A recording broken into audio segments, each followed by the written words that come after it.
Assalamualaikum warahmatullahi wabarakatuh. Selamat pagi, selamat siang, selamat malam. Apa kabarnya?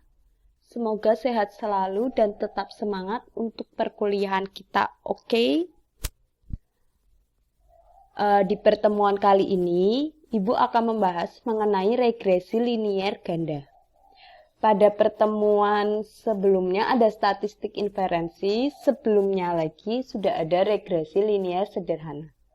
Jadi ini meneruskan dari regresi linier sederhana yang A-nya X1 dan Y, kita akan menjadikan regresi linier ganda yaitu X1, X2, dan Y.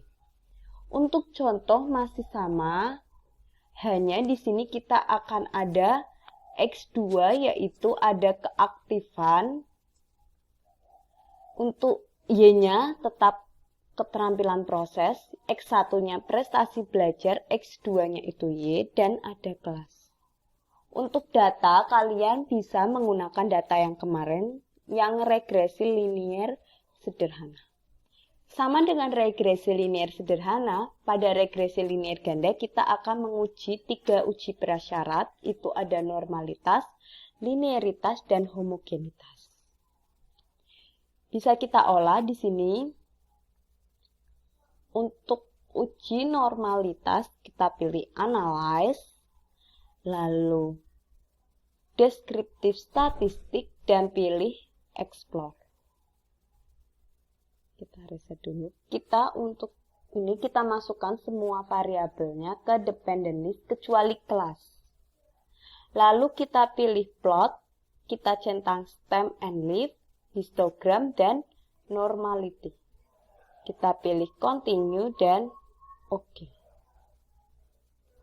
Nah, di sini sambil kita menunggu outputnya, tunggu. Ada case processing summary, ada deskriptif, dan ada test of normality. Lalu ada histogramnya. Kita akan copy di sini test of normality-nya. Nah, di sini kita sudah salin test of normality. Kita lihat pada Kolmogorov-Smirnov untuk signifikansi keterampilan proses, prestasi belajar, dan keaktifan itu 0,200. Jadi interpretasi hasilnya, pengujiannya yang pertama, H0 data keterampilan proses, prestasi belajar, dan keaktifan.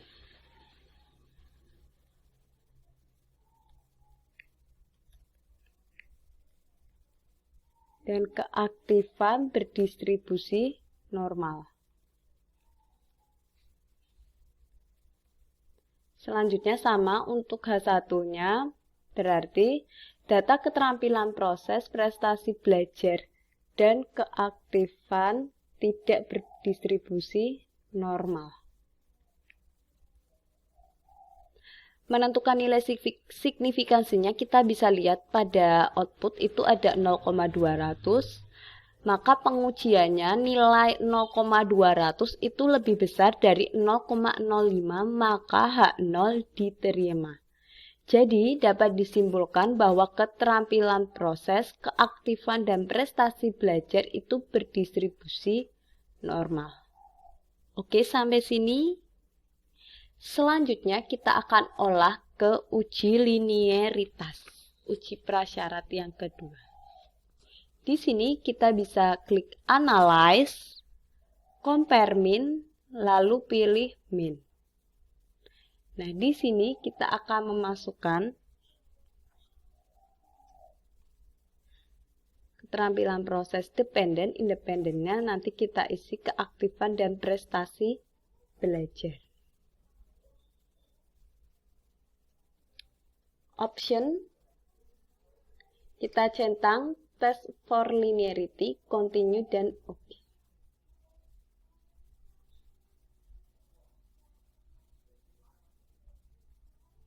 Nah, di sini ada dua tabel, ada keterampilan proses dan prestasi belajar, lalu ada keterampilan proses dan keaktifan. Kita copy. Ada dua ya. Bentar kita copy dulu.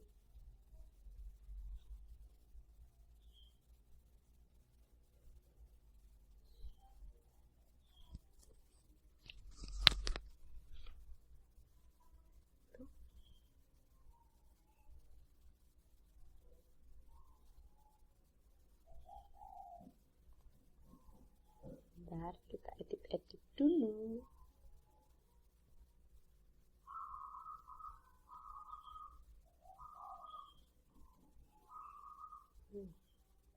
Mouse-nya.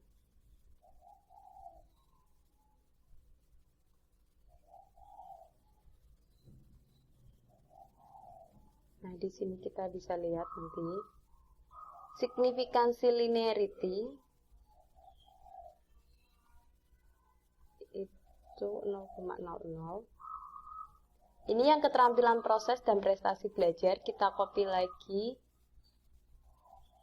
yang keaktifannya. Ya, maaf ada iklan.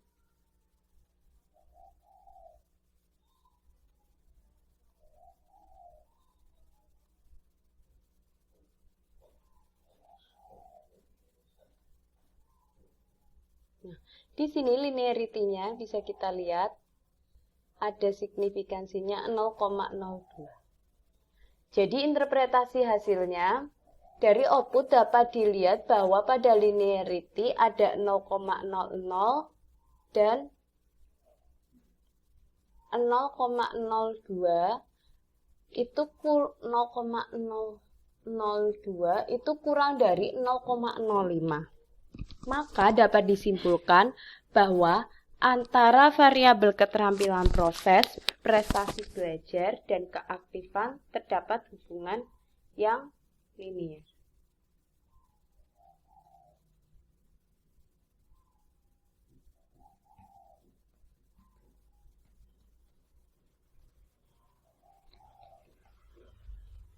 Nah, selanjutnya kita akan uji yang Nah, di sini untuk uji yang ketiga, prasyarat ketiga ada uji homogenitas.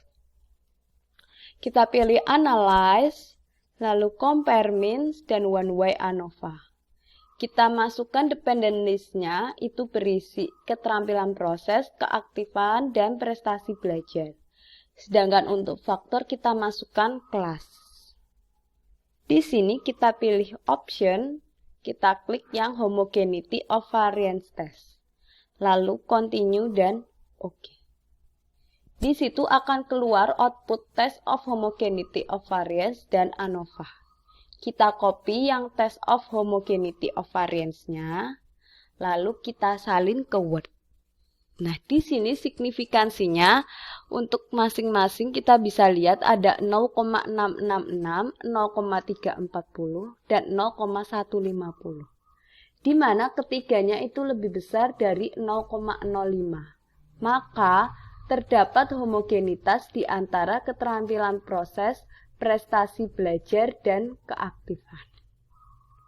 Jadi semua uji prasyarat dari normalitas, homogenitas, dan linearitas semua terpenuhi. Sehingga kita bisa lanjutkan untuk ke regresi linier ganda, yaitu X1, X2, dan Y. Kita pilih di sini analyze, lalu regression, dan kita pilih linear. Kita reset dulu. Nah, di situ kita masukkan yang Y, keterampilan prosesnya, ke dependent, lalu prestasi belajar dan keaktifan sebagai X1 dan X2 kita masukkan ke independent. Lalu kita pilih OK. Nah, di sini ada variabel enter or remove, model summary, ANOVA, dan koefisien. Kita copy model summary, ANOVA, dan koefisien. Kita copy, lalu kita salin. Kita salin di sini untuk model summary, signifikan, dan koefisiennya. Sudah kita salin, kita akan bikin interpretasi hasilnya. Nah, di sini untuk interpretasi hasil, model Y sama dengan beta 0 tambah beta 1 X1 tambah beta 2 X2 tambah error. Kita bisa menuliskannya di insert, lalu pilih equation Y sama dengan, kita pilih script. Nah, di sini kita klik beta 0. Nah, bisa dilanjutkan lagi untuk ditambah beta 1, X1, beta 2, X2 tambah error. Sama saja untuk yang ke 1 di sini ada bentuk hipotesis uji model linier H0 di mana beta sama dengan B1, B2 sama dengan beta sama dengan beta 1, beta 2 sama dengan 0. Persamaan tak linier atau tak ada relasi antara X1, X2, dan Y. Lalu H1-nya beta tidak sama dengan beta 1, beta 2 sama dengan 0. Persamaan adalah linier atau ada relasi antara X1, X2, dan Y. Di sini nomor 2 ada taraf signifikansinya adalah 5%.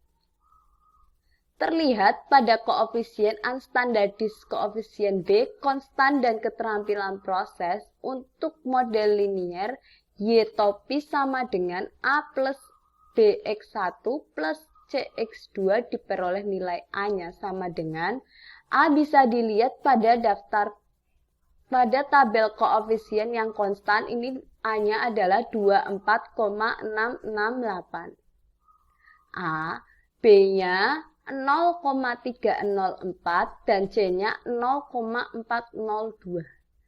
Jadi persamaan regresinya Y topi sama dengan 24,688 ditambah 0,304 X1 ditambah 0,402 X2. Untuk menolak atau menerima hipotesis, kita baca tabel perhitungan distribusi V pada output ANOVA. Diperoleh F-nya. Nah, ini tuh. F tabelnya 32,183. Signifikansinya 0. Oke, jadi kita tidak perlu mencocokkan dengan tabel yang lain jika signifikansinya 0. Selanjutnya, untuk analisis hasil, signifikansinya tadi berapa? 0,00 atau 0%, itu kurang dari 5%. Berarti kita tolak H0 dan kita terima H1. Jadi, persamaan adalah linier atau X mempunyai hubungan linier terhadap Y atau X1 berpengaruh secara positif terhadap Y. Jadi X1, X2 itu berpengaruh positif terhadap Y. Nah, di sini untuk kesimpulannya, nilai koefisien determinasi dapat dilihat pada nilai R-square, yakni pada model output, model summary, diperoleh nilai R-square atau R kuadratnya berapa nih? Bagian atas, 0,791. 0,791 ya. 791 ternyata terbalik. 791 berarti di sini adalah 79,1%. Nah, di sini nilai tersebut menunjukkan variabel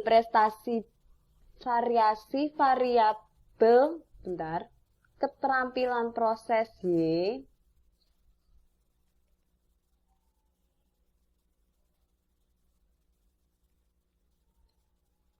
dapat dijelaskan oleh variabel prestasi belajar X1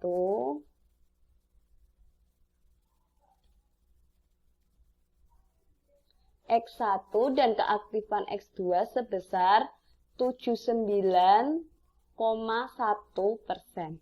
Dengan perkataan lain, variabel X1 dan X2 mempengaruhi variabel Y sebesar 79,1%.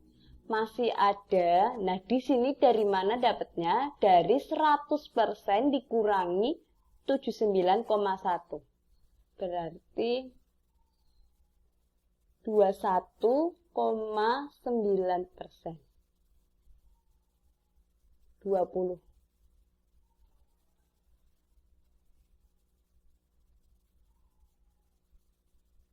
20,9% variabel Y yang dipengaruhi oleh variabel lain.